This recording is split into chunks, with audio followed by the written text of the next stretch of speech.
అందరూ వెయిట్ చేస్తున్న day 5 henna mixology class అండి ఈరోజు అయితే. సో 3 స్పూన్స్ అయితే మెహందీ పౌడర్ తీసుకున్నాను నేను ఒక బౌల్లోకి. సో 3 స్పూన్స్ మెహందీ పౌడర్కి 1 స్పూన్ షుగర్ అయితే యాడ్ చేసుకున్నాను. సో దీన్ని మంచిగా మిక్స్ చేసుకోండి.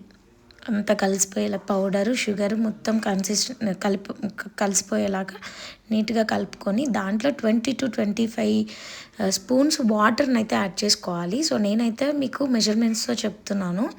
నేనైతే జనరల్గా అలాగే వేసుకుంటాను, కొంచెం కొంచెం వేసుకొని కన్సిస్టెన్సీ చూసుకుంటూ కలుపుకుంటాను అనమాట. సో మీరు ఫస్ట్ టైం ట్రై చేస్తున్నారు కాబట్టి నేనైతే కొలతలతో చెప్తున్నాను అనమాట. ఈ కొలతలు అయితే పక్కా మీరు ఫాలో అయితే మీరు ఖచ్చితంగా మెహందీ పేస్ట్ అయితే చాలా ప్రాపర్గా అయితే ప్రిపేర్ చేయగలుగుతారనమాట. సో ఇట్లా లంప్స్ లేకుండా నీట్గా కలుపుకుంటూ ఉండాలి.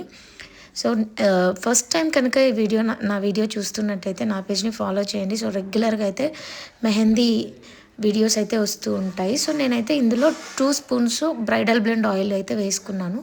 సో 2 స్పూన్స్ 3 స్పూన్స్ పౌడర్కి 2 స్పూన్స్ ఆయిల్ అయితే పక్కా పర్ఫెక్ట్గా స్ట్రెయిన్ అయితే మీకు వచ్చేస్తుంది. సో నాది గ్యారంటీ. సో నేనైతే ఇంకొక 1 స్పూన్ వాటర్ వేసుకొని దీన్ని నైట్ అంతా మ్యారినేట్ చేసుకున్నాను అనమాట. కంపల్సరీ నైట్ అంతా పెట్టుకోవాలి. నైట్ అంతా పెట్టుకుంటేనే మీకు స్టెయిన్ ఎట్లా ఉంటుంది అనేది, మీకు స్టెయిన్ ఎంత మంచిగా వస్తుంది అనేది మీకు తెలుస్తుంది. సో ఫుడ్ ర్యాపింగ్ కవర్తో నేనైతే కంప్లీట్గా కవర్ చేసేసుకొని దాంట్లో గాలి ఏది పోకుండా నైట్ అంతా ఉంచుకున్నాను. సో మనకి మార్నింగ్ అయ్యేసరికి స్టెయిన్ చూడండి ఎంత పర్ఫెక్ట్గా వచ్చిందో. సో ఇలాంటి పర్ఫెక్ట్ కొలతలతో మీరైతే మెహందీ పేస్ట్ని ప్రిపేర్ చేసుకుంటే స్టెయిన్ కూడా లాంగ్ లాస్టింగ్ అంటే 4-5 డేస్ అయితే ఖచ్చితంగా ఉంటుంది. మీరు ఎట్లా యూజ్ చేసినా ఉంటుందన్నమాట. సో మీరు కూడా నేను ఈ వీడియోలో చూపిస్తున్న విధంగా ప్రాపర్గా అయితే మీరు మిక్స్ చేసుకోండి.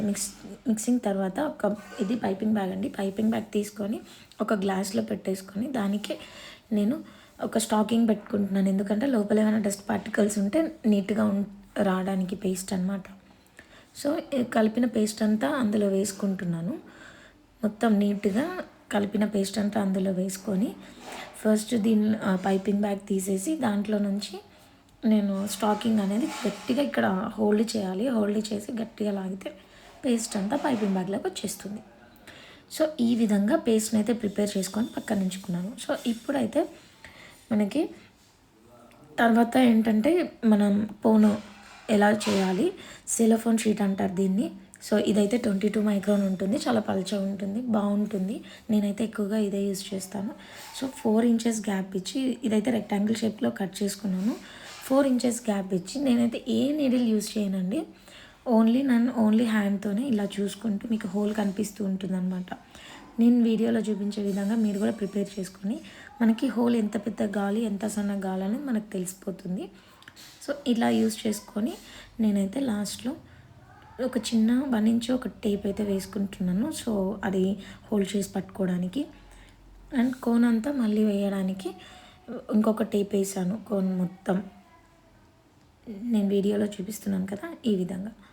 సో వేసిన తర్వాత ఇప్పుడు మనం పైపింగ్ బ్యాగ్లో ఏదైతే పేస్ట్ వేసుకున్నామో దాన్ని చివరన కొంచెం కట్ చేసి దీన్ని కోన్లోకి మనం ట్రాన్స్ఫర్ చేసుకోవాలి.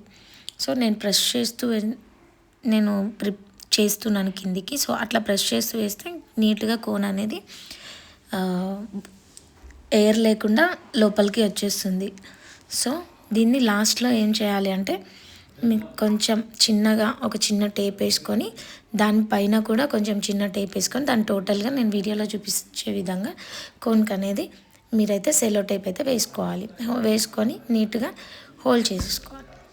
సో ఇంతే మన కోన్ అయితే మనం హోమ్ మేడ్ కోన్ అయితే ప్రిపేర్ అయిపోయింది. సో ఇది ఎలా వస్తుంది బయటికి, ఈ స్టెయిన్ ఎలా ఉంటుంది అనేది మీరు కూడా ఒకసారి ప్రిపేర్ చేసి నాకు కమెంట్ చేయండి.